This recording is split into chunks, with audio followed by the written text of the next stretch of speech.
Dr. Denver, board members, it's now 6 o'clock, and we'll go ahead and call the meeting to order. We'll begin with first welcome. We'll begin with the invocation by Mrs. Sadler, followed by the pledge of allegiance led by Mrs. Sadler. Pleasure, brother. First, Heavenly Father, we thank you once again for this awesome opportunity that we have to serve our community, Lord. We pray as we start this new school year, Lord, that you have your hedge of protection around our school children and our teachers. Lord, we ask you to open their minds and their hearts to receive that knowledge. And we ask you tonight, Lord, as we discuss the business of our community, that you give us guidance in the way we should go. In your name we pray. Amen. Pledge allegiance to the flag of the United States of America and to the republic for which it stands, one nation, under God, indivisible, with liberty and justice for all.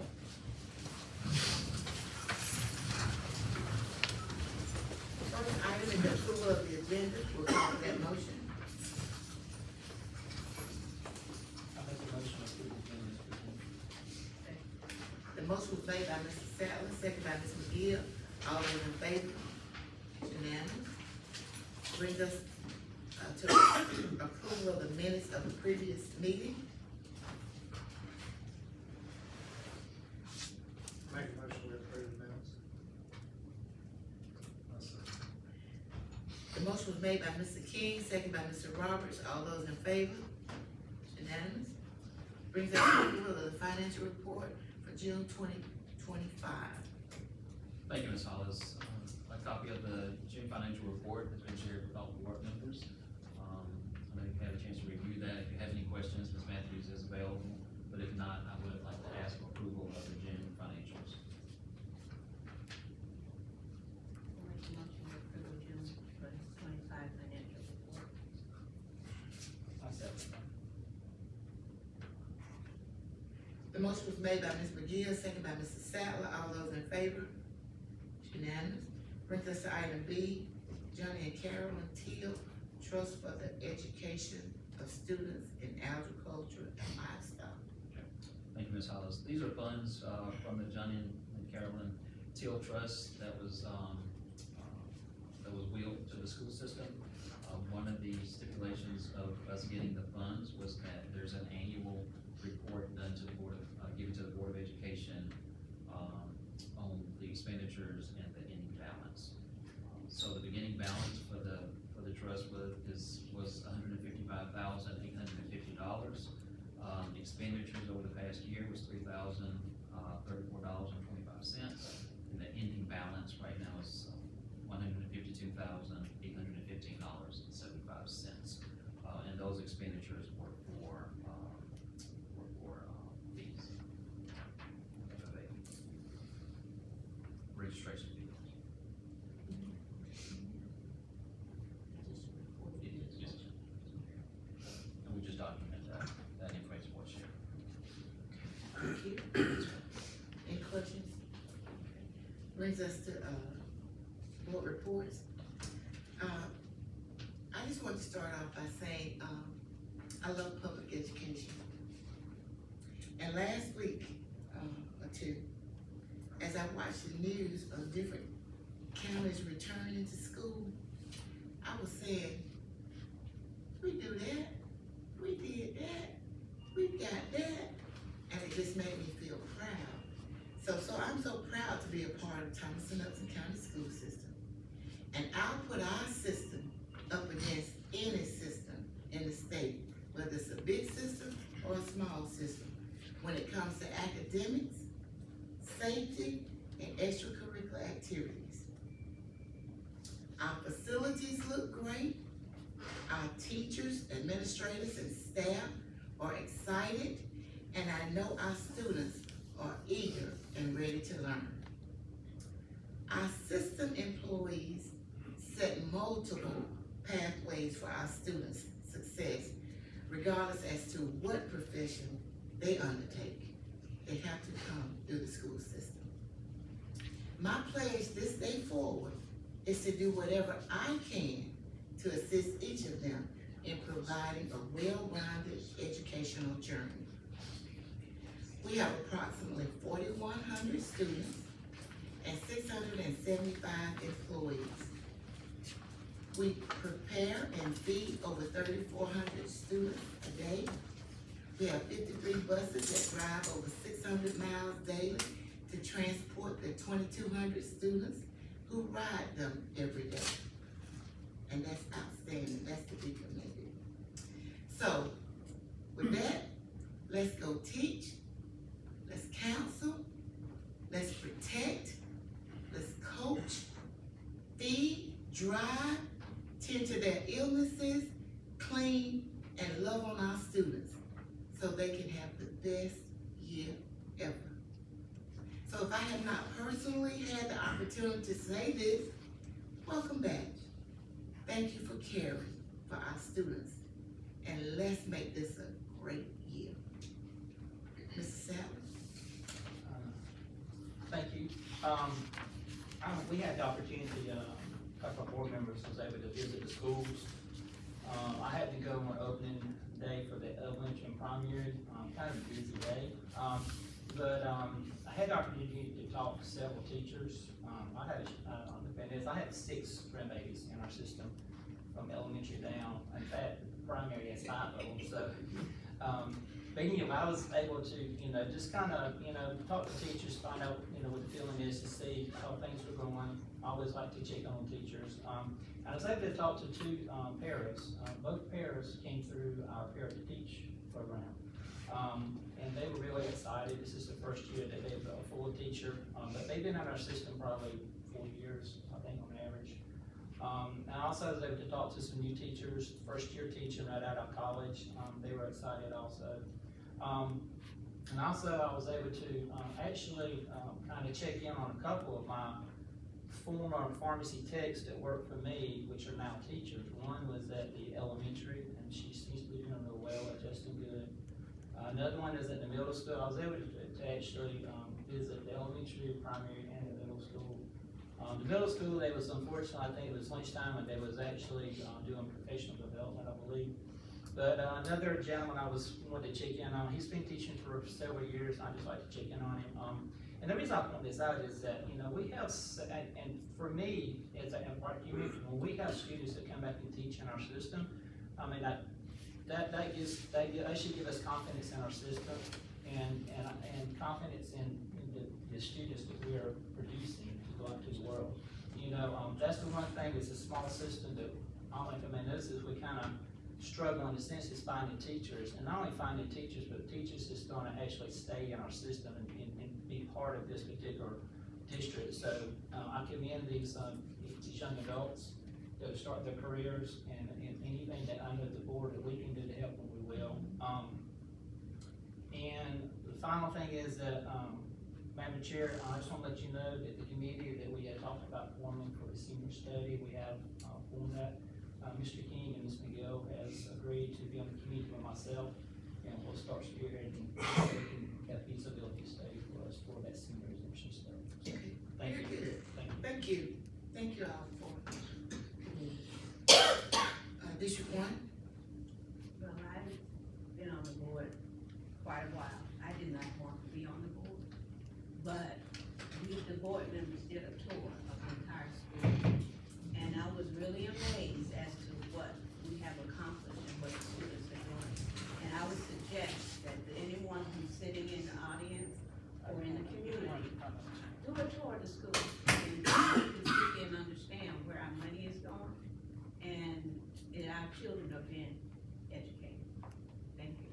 District 3, Nothing at this time. District 5, I have nothing. District 7. Nothing. Okay, thank you, board member. Brings us to the superintendent's report, Dr. Erica. Thank you, Ms. Hollis. Just a few things to share. First, Upton Lee High School senior, Mr. Bryson Allen was nominated for the Congress of Future Medical Leaders. This event was held from June 25th to 27th, just outside of Boston on the University of Massachusetts Lowell campus. The Congress is an honors program for high school students interested in pursuing a career in medicine. So congratulations to Bryson. Upton Lee High School senior Kristen Long participated in Envision's National Youth Leadership Forum, Law and CSI. The academic and career-oriented development experience took place at the University of Maryland from July 19th to July 26th. The forum is for students interested in pursuing a career in law and criminal justice, criminal science. So congratulations to Ms. Kristen. Upson Lee High School rifle team receives grant from Midway USA Foundation to assist with annual team expenses. The Midway USA Foundation is a 501c3 public charity working to sustain and grow shooting sports by providing long-term funding to youth shooting teams. Last, I'd like to share, every year, West Central Georgia Bank sponsors the Gold Card program. Our Gold Card recipients, congratulations to our Gold Card recipients for 2025. West Central Georgia Bank proudly recognizes the Gold Card recipients for the 25-26 school year at Upson Lee High School. The Gold Card program was started in 1991 by the bank, not only to support the new school system, but primarily to recognize the academic achievements of Upson Lee students. The program provides the student identification card for each individual maintaining a grade of 8 or higher in every subject for the past grading period of the school year. Gold Card recipients will be provided free admission to all Upson Lee home sporting events for the current school year, excluding playoff and scrimmage games.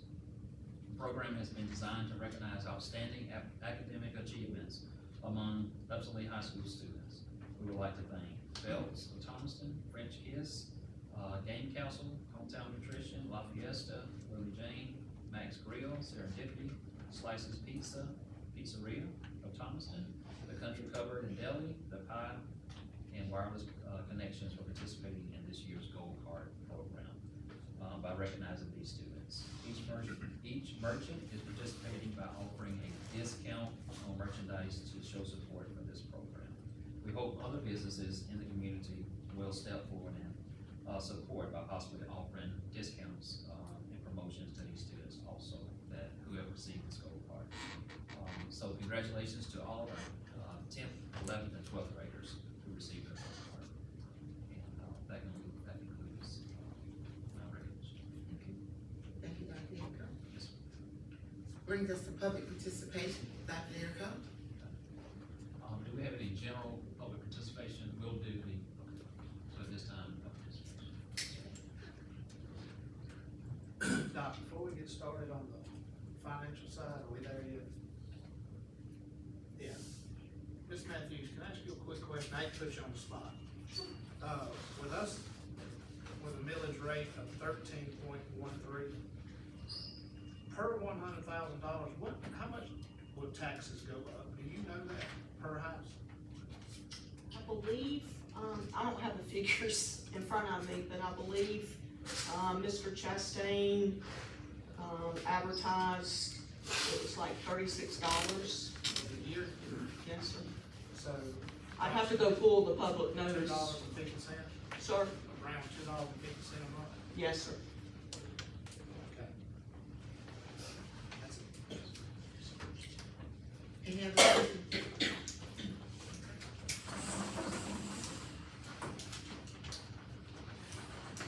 Brings us to action items, Dr. Erica.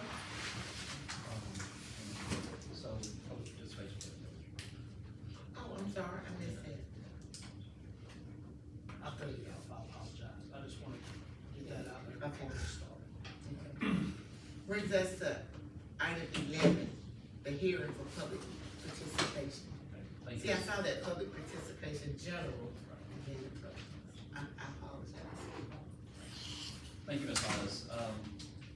This meeting is the second public participation, public hearing to give the public an opportunity to share with the board any concerns that they may have or just general input with respect to the proposed millage rate, which was proposed and tentatively set at 13.13 at our last regular board meeting.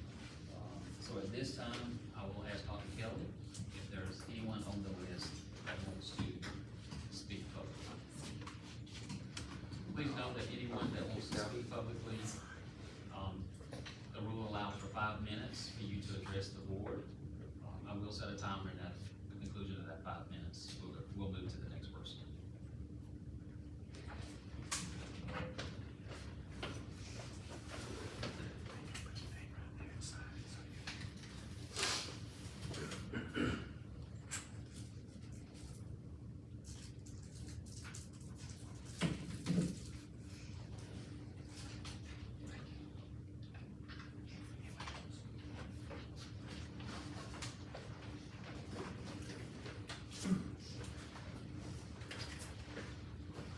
have Ms. Tammy Thompson.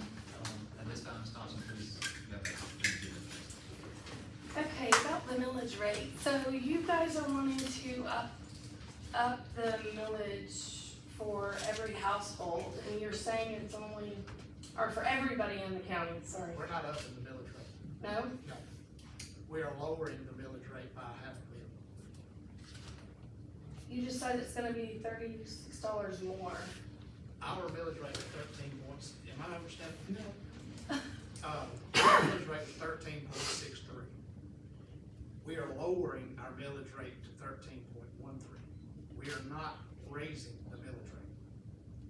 So nobody's taxes are gonna go up. They will because of your assessed value of your home.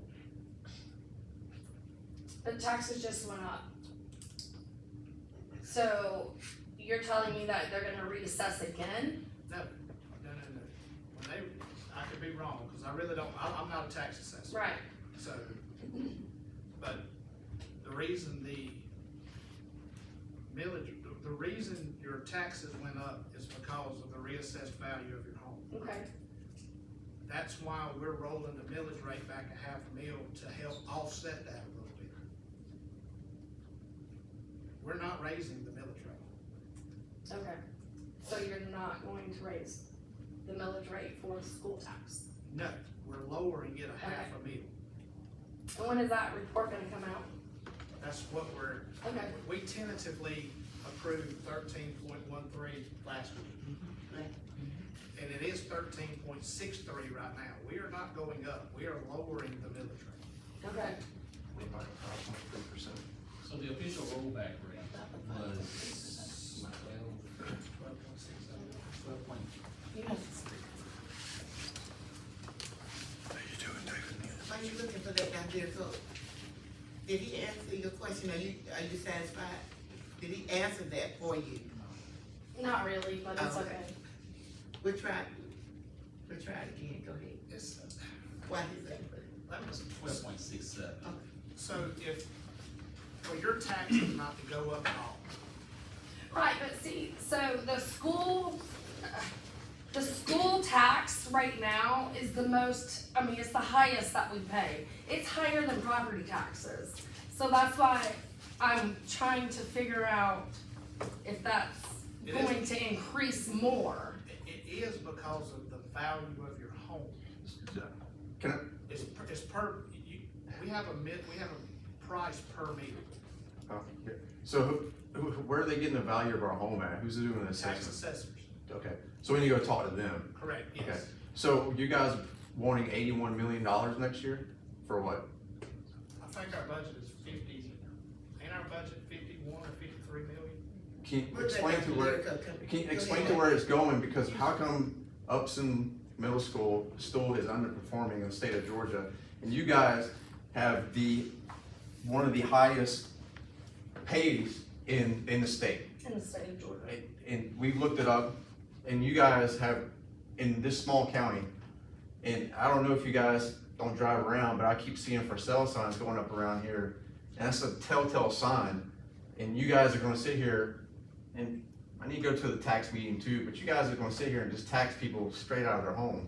And who's holding the bonds? Which y'all school bonds? I know you guys have never gonna pay your school bonds off, right? So here's what we're gonna do, we're gonna do a couple of things. One, if you do want to address the board, sir, I'm gonna ask if you would sign in. Okay, then that's we'll fine. give you your 5 minutes. The second thing is, Ms. Thompson, you had a specific question, because of it's a hearing, the board is only going to listen to what you have to share. And I, Ms. Thompson, will be more than happy to reach out to you, and I can go through all the information, that Mr. King has shared. Okay.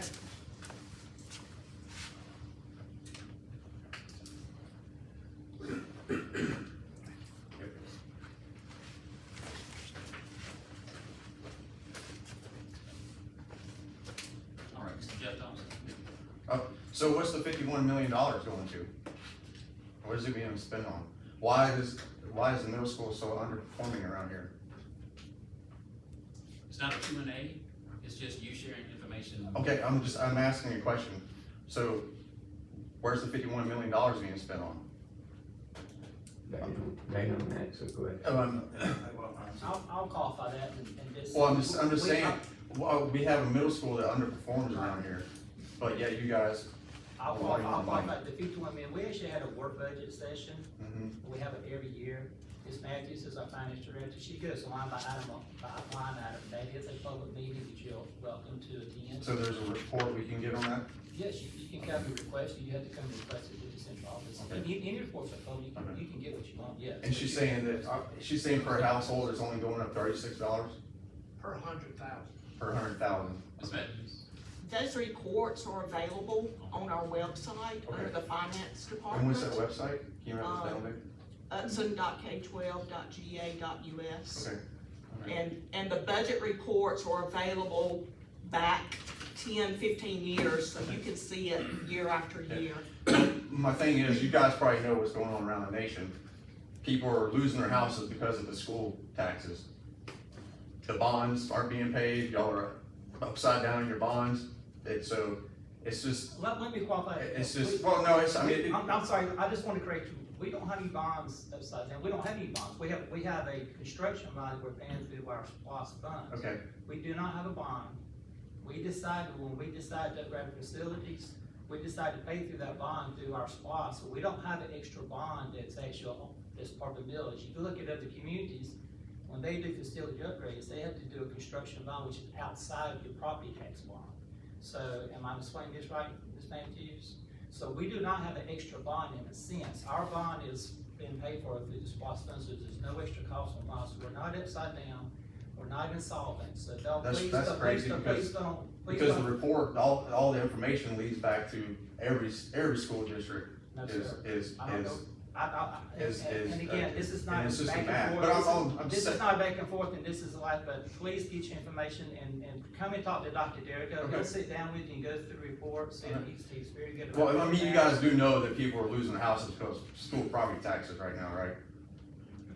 You know that's going on, and it's unfortunate, and that's why we're here at the meeting, it's like, okay, we just got, our new house payment came in and it's gone up for some apparent reason, but you say it's because of the value in our house, okay, whatever, but so people are literally losing their houses throughout the nation because of the school property tax right now.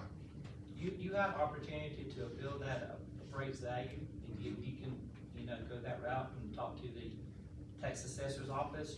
There's a process you go through to, you might already missed the deadline, but you can actually talk to them and actually find out why their property increased, but that's outside of what we control. Okay, so then what does the $51 million mean to be spent on? Again, that would be something that you and Dr. Derrick will talk about. He'll sit down with you. Line by line, where every $51 million is gonna go?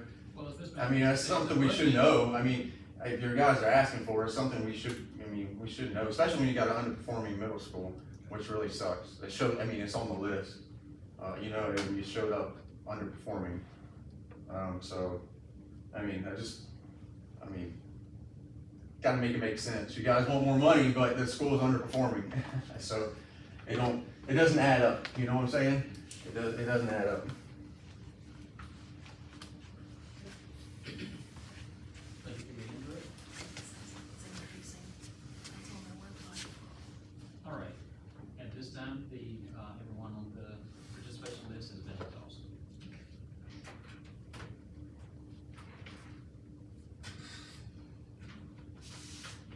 Now that moves us to action item. And I'll call you Dr. Derrick. Thank you. There are 6 policies, that Dr. Kelly needs to have approved, for human resources. I'm gonna ask, I know that all board members have been presented with a copy, of these policies. They have been posted, on our website also. I'm gonna ask the board if they would be willing to waive the first reading and actually approve, if there are no questions, approve these policies after Dr. Kelly finishes his presentation. I would just ask, these are just updates, Dr. Kelly, is that correct? Yes, sir. From what I could tell? Yes, sir. Okay. At this time, Dr. Kelly, can start with, policy GAL, salary reductions. I will. So, as hopefully most of the board members remember, we went through a total policy revision, under the leadership of GSBA about 3 years ago. and we still, are under a maintenance agreement with them, so any new policies that are required, they get with us and make sure they're in on our website and in our policies to make sure they're compliant. So they actually have 6 this year, that are required policies. GAL, is one of them. This is in summary where we are now required to tell an employee when we hire them and when they leave and we give them a separation notice that we participate in Social Security. Even though it's on their check, we are still required to do so. So that is policy GAL, and it's a required policy. Questions on GAL? The next one is GARH, employee leaves and absences, again, required policy. All this information I'm giving you and that Ms. Janice Hickman sent to you has been vetted by GSBA and their attorneys. This policy provides, leave for employees if they want to, be a living, and a living donor and an organ donor. So that we have X amount of days that we must provide them at the district's expense if they were to go into a surgery, say, and give a kidney away to somebody. So there's a certain amount of time that's in that policy that's listed there, and it's straight from GSBA. Questions over that? Okay. IBB is just a more concise, and they actually deleted the chart in that IBB policy on charter schools. We actually have it, and we've had it in the past. They just did a little bit more reformatting on the charter schools. IDFA is our Raleigh Gaines Act and sports equity, and it's just compliant with everything going on with equity in sports. And again, it's a required policy for us. IFBG is internet acceptable use. It just basically says that we've got to have an acceptable use policy as far as our district. It goes into SIPA, which is the Children's Internet Protection Act, and it just basically states that we gotta have procedures in place to make sure that our infrastructure blocks certain websites that kids can get to. And the last one, JB, is on student attendance, and it's just more concise. It lists reasons for absences, and again, just some minor formatting changes.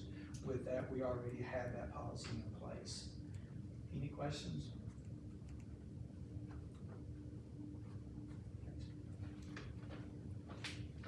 Thank you, Dr. Kelly. If there are no questions, about the policy, Dr. Kelly? Thank you, Dr. Yes.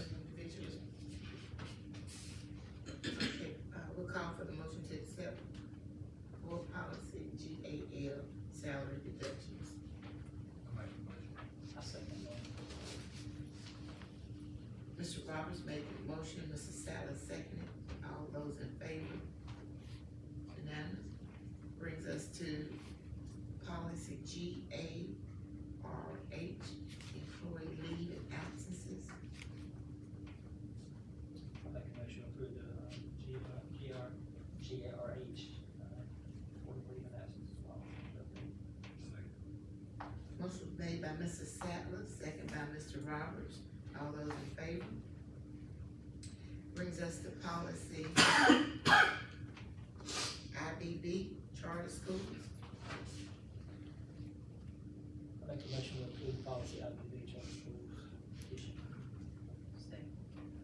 Motion was made by Mrs. Sattler, second by Ms. McGill. All those in favor? Brings us to policy IDFA, equity in sports.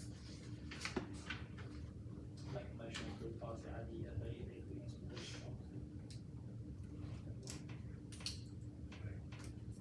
The motion was made by Mrs. Sattler, second by Mr. Roberts. All those in favor? Unanimous. Brings us to policy IFBG, internet acceptable use. Make a motion to approve, IFBG, internet acceptable use policy. The motion was made by Mrs. Sattler, second by Ms. McGill. All those in favor? Unanimous. brings us to policy JB, student absent. I'm sorry, student attendance. Make a motion, we approve policy JV student attendance. The motion was made by Mr. Sadler, second by Ms. McGee, all those in favor? It's unanimous. That being because those policies have been approved by the board. Thank you. We've exhausted our, agenda. So we don't have any other questions or concerns. We'll call for a motion to enter into executive session for the discussion of personnel. Can I just ask a question, please? It's not really related to tonight's thing, but at the last but one, whatever, meeting, Mr. Sadler suggested a $100 rebate for certain home owners or whatever, towards the school taxes. Whatever happened to that? So what I'd like to do is, Ms. Hollis, to go ahead and adjourn the meeting, because that's a question that can be answered. Yeah, okay, that's fine. Okay, you good with that? Yeah. Okay, thank you. We'll go ahead and call for that motion. Make a motion, we cover, Executive session, discussion personnel. What? The motion was made by Mr. Sadler, second by Ms. McGill. All those in favor? We've now entered into executive session. Thank you all so much for coming. Appreciate your attention.